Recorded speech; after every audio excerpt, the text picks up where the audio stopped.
तो राफेल हमारे देश के अंबाला एयरबेस पे आ चुका है। राफेल को लेकर देश में हर तरफ बहुत ही पॉजिटिव वाइब्स है, चाहे वो ट्विटर हो, फेसबुक या इंस्टाग्राम, हर जगह हर कोई एक दूसरे को बधाई देता हुआ दिख रहा है और होना भी चाहिए because it's an huge achievement. इसी बीच एयर चीफ BS धनोआ ने एक स्टेटमेंट दी है जिसमें कि उन्होंने कहा है कि राफेल का इंस्टॉलमेंट हमारे देश में एक बड़ी अचीवमेंट है और ना सिर्फ पाकिस्तान बल्कि चाइना के भी एयरक्राफ्ट से काफ़ी ज़्यादा सुपीरियर है।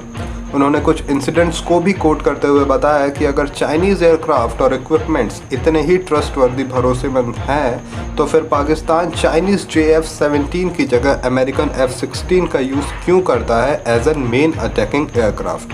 उन्होंने 27 Feb 2019 के राजौरी अटैक वाले इंसिडेंट को भी कोट करते हुए बताया जहां पे ये साफ देखा गया था कि कैसे JF-17 की जगह अमेरिकन F-16 को पाकिस्तान ने यूज़ किया था as an frontline attacking aircraft. Dhanoa साहब ने यह भी कहा कि पाकिस्तान खुद चाइनीज़ इक्विपमेंट्स पे ट्रस्ट नहीं करता और वो खुद यूरोपियंस और टर्किश रेडार्स का यूज़ करता है in their military installation despite of having Chinese JF-17 radar. बात साफ है कि राफेल के आते ही हर तरफ कंपैरिजन स्टार्ट हो गए, स्पेशली चाइना से, क्योंकि एज वी नो कि हाल फिलहाल में हमारे देश के रिश्ते चाइना के साथ कुछ खास अच्छे नहीं हैं।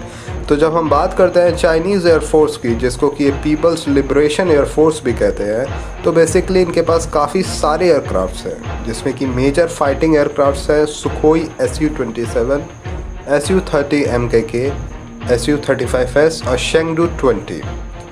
इनके जो बाकी के एयरक्राफ्ट्स हैं लाइक Su-35S, Su-30 और 27, इनसे हम राफेल को कंपेयर नहीं करेंगे क्योंकि obviously Rafale is very very superior to them.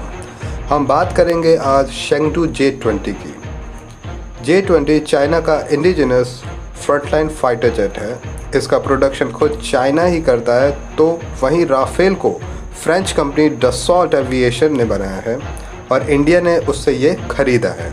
हम आज कंपेयर करेंगे डसॉल्ट राफेल और J-20 को स्पीड, स्टेल्थ यानी कि रेडियस से बचने की कैपेबिलिटी, वेपन्स, कॉम्बैट एक्सपीरियंस के 4 पैरामीटर्स पे। जब हम बात करते हैं स्पीड की तो J-20 की मैक्सिमम स्पीड है 2100 kilometres per hour with an climbing rate of 304 metre per second. तो वहीं राफेल की अधिकतम स्पीड है 1389 किलोमीटर पर आवर। इस पैरामीटर को जब हम देखते हैं तो J-20 राफेल से कुछ आगे दिखाई देता है। Now let's come to the next parameter। तो जब हम बात करते हैं स्टेल्थ की तो देखिए स्टेल्थ एक कैपेबिलिटी होती है किसी भी एयरक्राफ्ट की कि वो सामने के एनिमी एयरक्राफ्ट को कितनी ईजिली डिटेक्ट कर पाता है और उनके वो रेडार से कितना ईजिली एस्केप कर पाता है। तो J-20 एक 5th जनरेशन का एयरक्राफ्ट है और राफेल 4.5 जनरेशन का कॉम्बैट एयरक्राफ्ट है। लेकिन गाइस ऐसा नहीं है कि दोनों की स्टेल्थ में इससे कुछ खास फ़र्क पड़ता है। J-20 के बारे में जो चाइनीज़ एजेंसीज़ अपने पोर्टल पर लिखती हैं उसके हिसाब से J-20 is capable of escaping through radar, पर हाल ही में रिसर्चेस से ये पता चला है और स्पेशली जो 2009 के UAE में जो एयरक्राफ्ट एक्सरसाइज हुई थी उसमें ये साफ देखने को मिला था कि राफेल के पास भी काफ़ी अच्छी स्टेल्थ है। राफेल ने वहाँ पे ईजिली अमेरिकन F-22 को डिटेक्ट कर लिया था और वो ईजिली उनके रेडार से बच के भी निकल पाया था। और इसके बाद ये फैक्ट जो है वो प्रूव हो गया कि 4.5 जनरेशन के जो एयरक्राफ्ट है और जो 5th जनरेशन के एयरक्राफ्ट है इनके स्टेल्थ में कुछ खास फ़र्क नहीं आता है।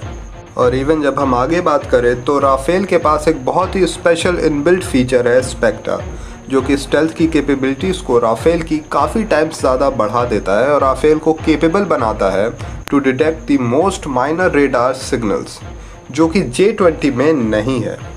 स्पेक्ट्रा के बारे में ज़्यादा जानकारी आपको डसॉल्ट की ऑफिशियल वेबसाइट पे मिलेगी, जहां उन्होंने बताया कि उन्होंने स्पेक्ट्रा के फीचर को किस तरीके से बाकी के यूरोपियन फर्म्स के द्वारा मिलके बनाया है। सो इस एक्सपेक्ट को अगर हम ध्यान से देखेंगे तो इसमें हम साफ देख सकते हैं कि राफेल का एक अप हैंड है ऑन J-20। अब बात करते हैं वेपन्स की तो J-20 यूज़ करता है PL-15 मिसाइल्स और राफेल यूज़ करता है Meteor missiles. Meteor one of the fastest missiles है with an range of 100 kilometres and no escape zone of 60 kilometres, यानी कि 60 किलोमीटर के जोन पे कोई भी चीज़ इससे नहीं बच सकती है। इसके पास रैपिड प्रोपल्शन टेक भी है जो कि इसको वन ऑफ द फास्टेस्ट बनाता है। तो वहीं PL-15 के बारे में चाइनीज़ वेबसाइट्स पे कुछ ज़्यादा लिखा हुआ नहीं है। हालांकि वो ये क्लेम करते हैं कि PL-15 की रेंज 300 किलोमीटर्स की है, बट अगेन PL-15 एक हैवी एयरक्राफ्ट जैसे कि ट्रांसपोर्ट एयरक्राफ्ट या फिर रिफ्यूल एयरक्राफ्ट, इन सब को टैकल करने के लिए बनाया गया है। तो अगर उसके सामने राफेल के जैसा कोई तेज़ एयरक्राफ्ट आ जाए तो PL-15 उसको टैकल नहीं कर पाएगा और ओवरऑल वो इससे बच के निकल सकता है और निकल भी जाएगा। तो अगर हम ओवरऑल एक्सपेक्ट में देखें तो वेपनरी में ज़्यादातर इन दोनों ही एयरक्राफ्ट में समानता है, बस ये जो एक मिसाइल यूज़ का एस्पेक्ट था तो इसमें राफेल का एक अपहैंड है J-20 पे। तो अब हम बात करेंगे कॉम्बैट एक्सपीरियंस की, जो कि एक बहुत ही ज़्यादा इंपॉर्टेंट एस्पेक्ट है जब भी आप दो एयरक्राफ्ट को एक दूसरे से कंपेयर करते हैं। जब हम यहाँ पे देखते हैं तो J-20 के पास अभी तक एक भी वॉर टाइम सिचुएशन का एक्सपीरियंस नहीं है, यानी कि उसका यूज़ एक भी वॉर लाइक सिचुएशन में नहीं किया गया है। जबकि राफेल को फ्रांस ऑफिशियल्स ने बहुत ही सारे वॉर जैसे कि अफ़गानिस्तान वॉर, लीबियन वॉर, माली, सीरिया, इराक और ऐसी बहुत सारी वॉर लाइक सिचुएशंस में उसको पहले ही यूज़ किया गया है, जो कि इसको एक सीधा अपहैंड देता है ऑन J-20। इस पैरामीटर से आप ये देख सकते हो कि राफेल के पास वॉर लाइक सिचुएशंस का एक्सपीरियंस है और इसी वजह से वो इस पैरामीटर में J-20 से काफ़ी आगे है। पर यहाँ पे बात आती है इकॉनमी की। हमारे इंडिया को जो राफेल है वो फ्रांस से ख़रीदना पड़ता है, जबकि J-20 का पूरा प्रोडक्शन चाइना खुद ही करता है। तो अगर फ्यूचर में कोई ऐसी सिचुएशन आती है जहाँ पे चाइना को 100 J-20 की ज़रूरत पड़ेगी तो वो 100 के 100 तुरंत प्रोड्यूस कर सकता है, जबकि इंडिया को ऑर्डर करना पड़ेगा फ्रांस को। फिर फ्रांस से वो जब तक पूरा सेट आएगा हो सकता है कि वो टाइम का डिले हो जाए। सो यहाँ पे इकोनॉमिक एक्सपेक्ट आता है जिसमें कि इंडिया को रिकवर करना पड़ेगा, वरना इंडिया कभी भी खुद को सिक्योर फील नहीं कर सकता है even after having such an powerful aircraft like Rafale. अगर वीडियो अच्छा लगा तो वीडियो को लाइक कीजिए, शेयर कीजिए और कमेंट करके अपना रिव्यू ज़रूर बताइए।